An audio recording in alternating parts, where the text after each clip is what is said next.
Yes, exam हट academy ने एक ग्रैंड सेलिब्रेशन आज किया है, और ग्रैंड सेलिब्रेशन का रीजन है उसकी ह्यूज सक्सेस।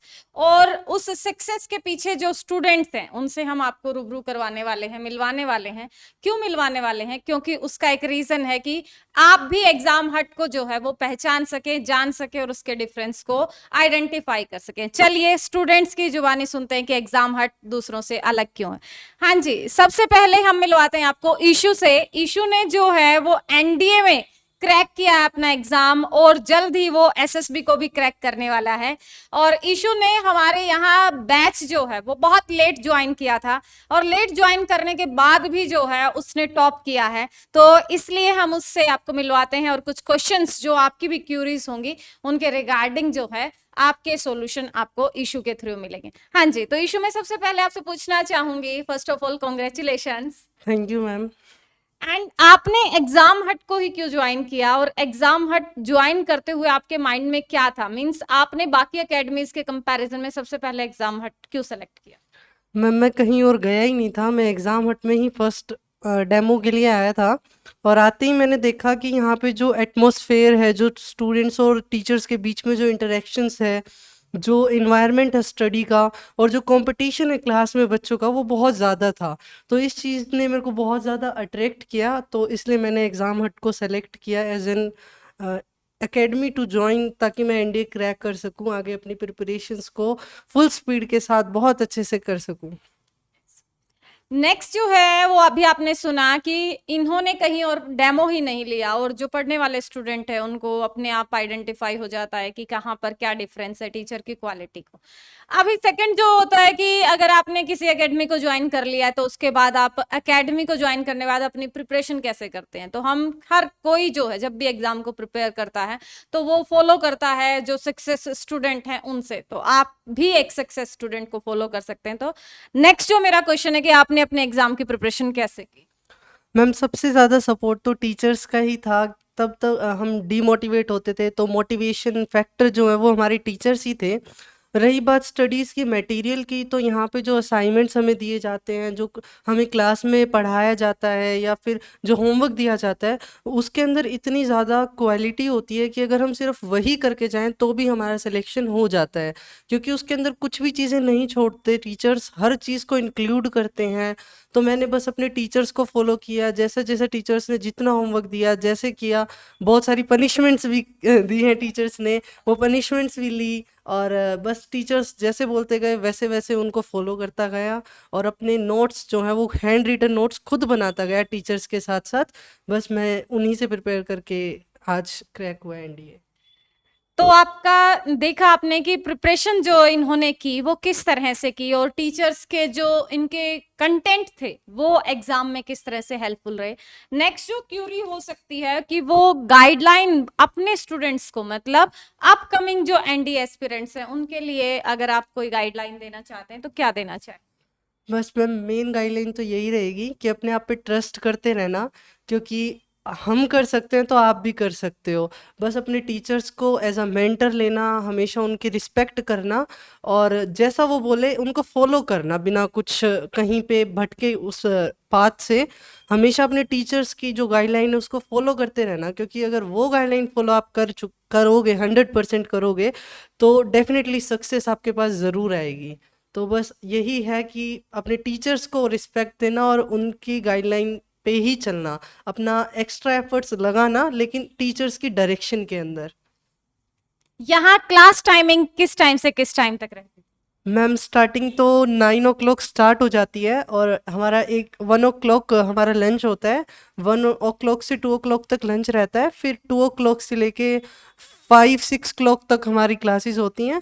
फिर बीच में 1 hour का गैप होके कभी कभार मैथ्स की एक्स्ट्रा क्लासेस लगती हैं, क्योंकि एनडीए के अंदर मैथ्स ज़्यादा इंपॉर्टेंट होता है। तो ये क्लासेस का शेड्यूल था, और हर सैटरडे को हमारा टेस्ट होता था जो हमने वीक में किया है, उस सब की हमारी नॉलेज को हमने कितना गेन किया है उस सब को टेस्ट करने के लिए। और वो टेस्ट सीरीज़ भी बहुत ज़्यादा हेल्पफुल रही है हमको, क्योंकि हमें पता लग जाता था कि हम किस टॉपिक में लैग कर रहे हैं। और जो रिज़ल्ट है वो भी ऐसे नहीं कि एग्ज़ाम एग्ज़ाम ले लिया और रिज़ल्ट नहीं आया। रिजल्ट अगर सैटरडे को एग्ज़ाम हुआ है तो मंडे तक हमें रिजल्ट मिल जाता था। और टीचर्स उन जो हमारा एग्ज़ाम हुआ है, जो हमारा मॉक टेस्ट हुआ है, उसके क्वेरीज भी साथ के साथ ही लेते थे, डिले नहीं किया। यही था हमारा शेड्यूल मैम मेन तो।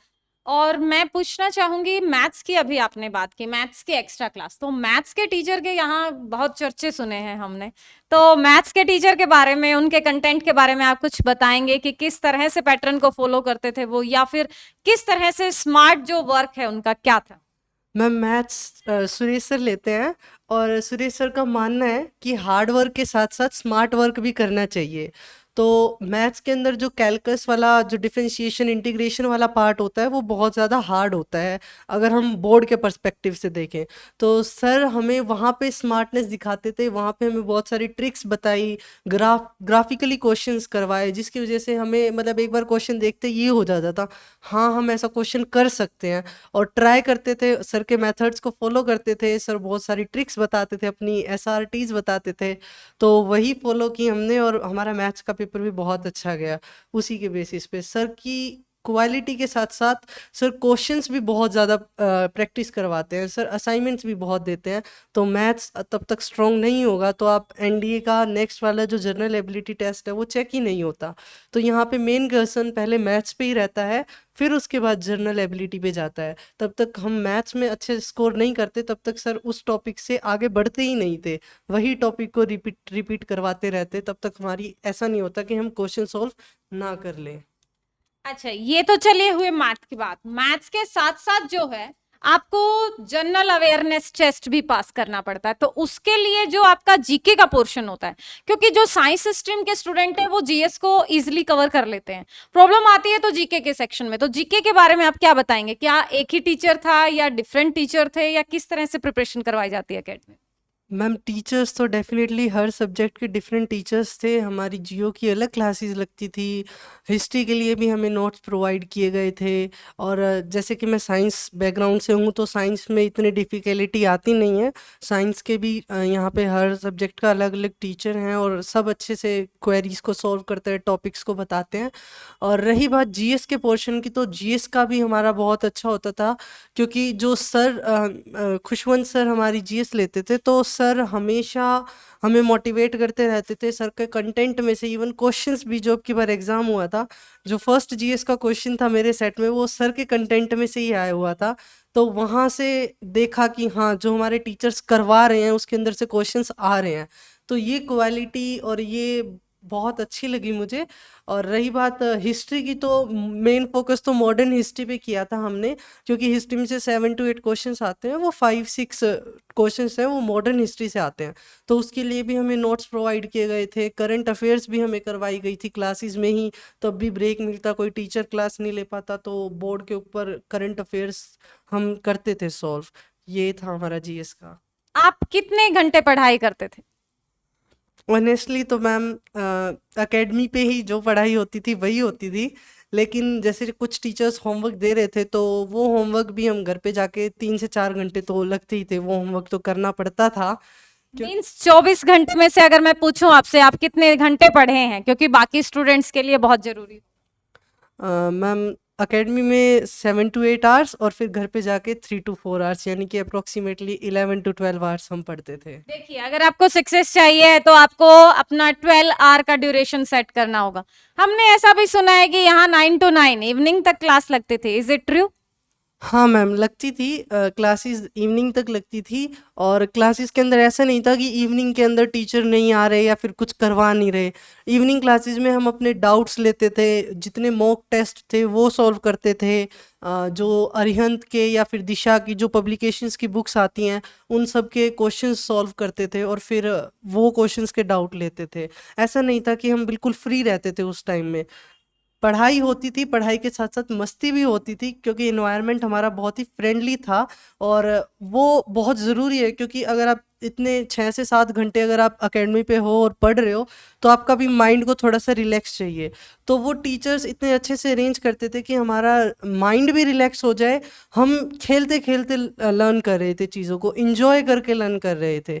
तो इवनिंग क्लासेस भी होती हैं, और इवनिंग क्लासेस में बहुत अच्छे से वर्क होता है।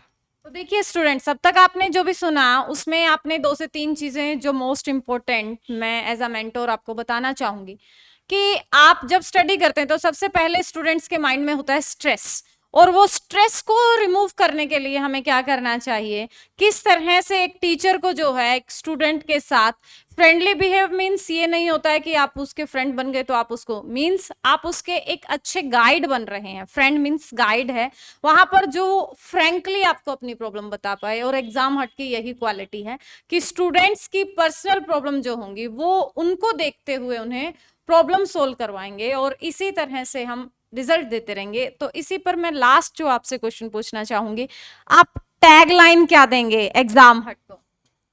एग्जाम हट को tagline ma'am, I think so, where success comes towards you, तो success nothing less. Success nothing less, और साथ में एग्जाम हट है तो रिजल्ट है। यस, एग्जाम हट है तो रिजल्ट है।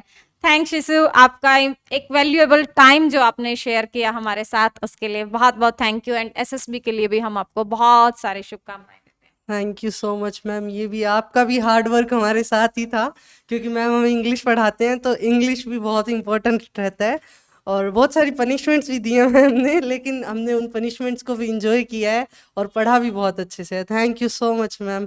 जैसे आपने प्रीवियस ईयर क्वेश्चंस सॉल्व करवाए हैं हमको, एग्ज़ाम में वही क्वेश्चंस मिले हैं हमको, तो उसके लिए भी थैंक यू सो मच, क्योंकि अगर आप नहीं होते तो हम इतना मोटिवेट नहीं होते और हम नहीं कर पाते। चलिए, thank you so much, thanks a lot.